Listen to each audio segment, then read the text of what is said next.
The El Clasico, the biggest fixture in football. It's finished 2-1. Real Madrid get the win. We need to talk about it.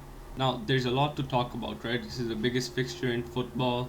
Some great performances, some below average performances, some referee decisions that were very controversial. But first, I just want to start off with looking at the lineups and the stats. So this was basically the stats of the whole game, and by looking at the stats, you see 32% possession for Real Madrid, 68 for Barcelona. And this was the plan that Real Madrid went out with. They didn't want the possession because if you look further, more total shots, more big chances created. The expected goals of 3.63 to Barca's 1.03. I mean, honestly, the score ended 2-1. It could have been 4-1, 4-0 even.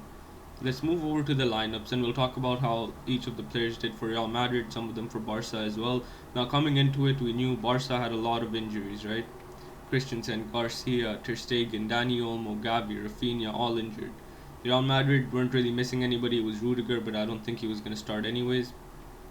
Now, let's start with Courtois. Did not really have much to do. Barca didn't really challenge him a lot. But moving on to Valverde, right? Valverde was our right back. And honestly, this guy is the most versatile player in the world right now, right? He's putting great performances on our right back. He can play as midfield, right wing, anywhere you want to play him, Valverde will play. And today, I think he did a great job of being aggressive. But let's talk about Militao. Militao was, I think, one of the best players for Real Madrid. Now, this guy's coming back from two separate ACL injuries. He came back from one, got another one on the other knee right away. And now, this season, he's been playing like the best centre back in the world. Now, he absolutely bossed the back line for Real Madrid. He was their leader. He made Ferran Torres, who they call the shark, look like tuna. And honestly, he just shut down any attack that Barca were creating. He was reading passes early. He was winning every aerial duel. And his partner, Dean Huijsen, as well, was doing a fantastic job keeping up. Now, if you would see a lot of times in Barca's build-up, right? Bellingham, Camavinga, Güler, Vinicius, Mbappe, Tchouaméni were all dropping, or not dropping, pressing high. And Huijsen's job was to actually mark Lopez man to man and come forward quite a bit. And this could be very costly if the defense is not on the same page. But honestly, the way that was executed was excellent. It stopped a lot of Barca's attack before Barca could even get to an attack. Now, Carreras, again, you have to give a big shout out. I don't think it was his best game, but he kept Lamine Yamal quiet. Lamine Yamal got a 7.0 rating. I don't think he deserved that. I think he was probably around a 6, maybe a 5.5 or a 6.5, but he did not have a great game, sorry. Carreras locked him down very well because he had help from Arda Güler as well, who we'll talk about in a minute. Now, Tchouaméni, man, this guy this season has been the best CDM in the world. Like today, people from other leagues actually watched him as well, and they can probably vouch for this as well. This guy, he absolutely ran the midfield. Like his covering, his passing range, his control of the game, the way he's just doing these tackles that real men tackles. You know what I mean? Tchouaméni was absolutely fantastic. They gave him a 7.8. He deserves at least a 8.5 rating. Now, this is where it gets a little bit tricky, right? Bellingham and Camavinga. They were switching around quite a lot. Camavinga was actually playing right wing for quite a while as well, and he would switch around with Bellingham. But honestly, both of them, fantastic game. Now, I know Bellingham got the goal and assist. He's probably going to get the man of the match. However, Camavinga was equally as excellent. If you saw his game, like the way he was just holding up the ball, he was not letting Barca take the ball, his aggressiveness, like the way he was running to press, the way he was putting in his tackles. Camavinga, Bellingham, Tchouaméni, all three of them absolutely fantastic. But Bellingham in specific as well, right? The way he did that to Pedri, feint, turns around and absolute perfectly weighted pass to Mbappe, puts it in for 1-0. And then he goes on, perfect placement where he is. He knows where the ball is going to drop. He knows how to get that goal. Honestly, he has the best poacher's instinct in the team right now, right? More than Mbappe, more than Vinicius. He's the one that knows where he needs to be, when he needs to be there to always get those goals. And a lot of people are going to come and say, oh, you know, he's a tap-in merchant. He's a tap-in merchant. And he just knows exactly where he needs to be able to score a goal. A goal is a goal at the end of the day. It doesn't matter if you get it from half line or if you get it from the penalty spot. Now, Arda Güler, right? This is a little bit of a tricky one because Arda Güler is one of my favorite players in the team, but today he did not have a great game. I think the 6.5 rating is valid. Even the one goal that Barca did score, that did come from a Arda Güler mistake. So I don't think you could say anything. He got subbed off because he wasn't having a great game. However, I don't think this is the end all be all for Guler. I know he's gonna bounce back. He's been one of our best players this season, so I don't think it's too much to worry about. Now let's move over to Mbappe. I want to leave Vinicius for last. Mbappe, I think he did what he needed to do. He had one goal early, which was called for offside, just marginally. Now, I know people are saying it came off of Ferran Torres or Lopez. I don't know who it was. Some people are saying it came off of Arda Güler. I don't really know. Maybe I have to go back and watch it again. Whatever, that was a crazy goal though, and it was just marginally offside. But he did well, made the run. Bellingham found him, got his goal anyways. Of course, he missed a penalty as well, but we don't really need to talk about that. We ended up winning the game. I think he did what he needed to do actually, and it helped us win the game. Now, finally, let's talk about Vinicius, right? Now, Vinicius coming off a very, very poor season for himself. But honestly, this game, I think he was our best player. The way he was giving Koundé hell the whole entire game, Koundé could not breathe for 1 second.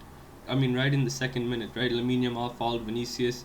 In my opinion, that was a penalty, but we'll talk about that in a bit. But the whole game, he was causing them hell.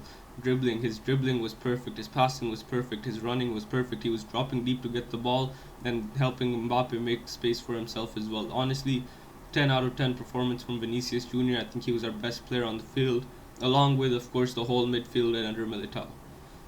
Now, we're done talking about the starting lineup. The one issue I had with Xabi Alonso today, I think he tactically outclassed Marcus Sorg or Hansi Flick, whoever was taking care of Barca team. But the only thing is, I think his substitutions were not great. I don't think Rodrigo should have came on for Vinicius. Vinicius was our best player. He should have kept playing, right? He's the one creating everything. He's the one that's actually causing problems for his marker. And other than that, Brahim Diaz, you guys already know, I'm not a big fan of him. Of course, Carvajal came on because Valverde got injured. Hopefully, it's not too serious. Let's move over to Barca, right? Man of the match went to Chesney. Of course, he deserved it. It could have been like 5-1 if he wasn't actually playing well. Other than that, Balde, he didn't really do much, but most of Barca's attacks did come from this side, Balde and Rashford. So I think in this team of Barca players who did not perform great, these two were some of the players that actually did decently. I think De Jong also did decent. I think he was pretty good. Other than that, Garcia and Kubarsi, they couldn't really do anything. They were lost. Mbappe was too quick for them in that run. Their high line is not gelling this season, and I've been saying this from the beginning. You can go on my TikTok. I said it before the season started that this high line is going to be the downfall for Barcelona. And at that time, a lot of people were coming on hating on my TikTok, leaving me all these comments and stuff. But come on, bro. It was clear to see that it wasn't going to last. You could see it from last season against Inter Milan, even against the game against Real Madrid. I know they ended up winning, but it was causing them issues. Now, Koundé.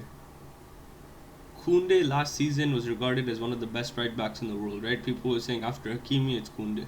But today he was getting cooked, absolutely cooked. First, Vinicius was cooking him anytime he would have the ball, and other than that, going forward, he didn't really do much. There were a lot of chances Koundé actually ruined by going forward. Now, Pedri today, you know what it is. A lot of people compare Pedri Bellingham, who's the best midfielder in the world, and I have my own opinion on that. I do think Pedri is probably better, but I think Bellingham is more of a big game player. I think Bellingham is more influential in games, but today Pedri did not have a great game at all. Now, of course, he got the red card, but other than that, I think he had some sloppy passes. He wasn't really creating any great chances this time, but again, I don't think it's too much of an issue. He was getting basically out muscled, he was getting out physicaled by the Real Madrid midfield, who came in with the intention to basically be more physical than Pedri and De Jong because they know they can't compete technically, right? Now, let's talk about Lopez. Lopez took his goal well. I'm not going to say he didn't, right? Good goal, but other than that, I think Lopez was one of their worst players other than Ferran Torres. Now, Lopez had that one chance, it was in the second half where he ran past from half line. He had Yamal on one side, he had Rashford on one side, and it was a 2v3 basically. And instead of making the right pass, he ended up shooting it and it went straight to Courtois. He saved it, no issue at all. Now, I think if he was more smarter with his plays, I think Barca could have gotten more out of it. I know there is a lot of injuries which probably caused Barca to not play that great, but I think Lopez was one of the players who could have changed the game, and because of his mistakes, Barca ended up losing that game. And Torres, I think he was completely useless. I don't think he did anything. I couldn't see him on the pitch at all. I didn't even know he was playing. It looked like Lias Bouzidi. The less said about him, the better, right? And then let's move to Lamine Yamal, because Lamine Yamal, Of course, before the game, he had a lot to say. He was talking a lot of shit. He was saying Real Madrid cry and get decisions. He scored 4-0, all of this stuff, and he posted the story before the game. Now, I think that's good. You need people to be talking shit, especially in front before these big games that are happening. It builds more pressure and more tension in the game. I think we need that in sports. But if you say something like that, you have to come out and perform. Right now, he has a 7 rating. I don't know how he got the 7.0 rating because he absolutely did not do shit. And of course, it does have to do with the fact that Rafinha, Lewandowski are both not playing, but still, Lamine Yamal has to step up in this case. He has to be the main player, and today it looked like he wasn't even trying. Nothing he was trying to do was actually working out. Carreras did a great job on marking him with Guler as well. Now, let's talk about those decisions, right? The refereeing decision.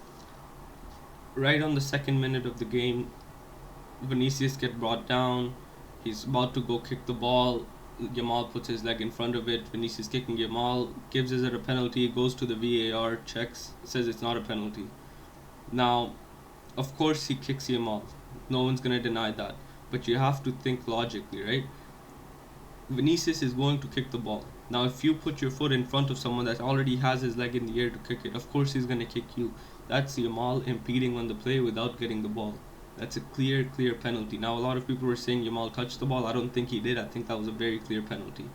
Now, other than that, that wasn't just the only controversial decision. After that, there was, of course, the Mbappe goal. That was a exemplary goal, like one of the best goals I've seen in El Clasico, ruled for offside. Now, the offside was correct. It was marginally offside, but a lot of people were saying that it came off Ferran Torres. It didn't come off Arda Güler, which I don't know. I have to probably go back and look at it 3-4 times and see. I think it was off of both. I think it hit Barca's player first and it came off Arda Güler, so I do think it was offside. I don't think that's the wrong call. Finally, in the second half, Bellingham is driving. He crosses the ball in. It hits Eric Garcia. It hits Bellingham. It hits Eric Garcia's hand. Now, of course, by the letter of the law, it is a handball. It's a penalty. But I don't think that was supposed to be given as a penalty. I think it was weak. I think Bellingham didn't know what was going on. I think Garcia didn't know what was going on. And of course he raised his hand a little bit, but that was because he was getting up. He did a slide tackle, he needed to get back up. However, Bellingham missed the penalty, so I don't think it matters too much about this. Last but not least, I wanted to just talk about, of course, the tantrum Vinicius Jr. was throwing before getting subbed out, right? I think Vinicius had a great game. I think from last season till now, this was probably his best game. But I don't think he should have gotten subbed out. I think he should have stayed on. I think he was our best player. I think he should have kept playing. But I don't think it's right to be throwing a tantrum like that, right? In a game like this, it has to be us versus them. Now, when you're fighting against your own manager and your own players and stuff, it clearly shows that there's a divide in the team, which I don't think is right. I don't think it leaves a good image for Real Madrid to the other team and the other fans as well. So that's it. I don't think it was anything too serious, though. I think Xabi Alonso will talk it out. Vinicius came back from the dugout and sat on the bench as well. Let's see how it goes next. Reversing Valencia, then reversing Liverpool. So another 2 big games as well. Hopefully we can continue this streak. But I do want to give a big shout out to Xabi Alonso. This was his actual test. The first Clasico. The only other manager who won his first Clasico is Zidane. So he's one of them as well. So I think he did great. I think out-tacticked Hansi Flick in Barcelona completely. I think he ran laps around them. His pressing and his falling back was absolutely excellent. And hey, hopefully more of the same, right? Anyways, if you guys like this video, please make sure you guys subscribe, leave a comment what you guys think, and like the video.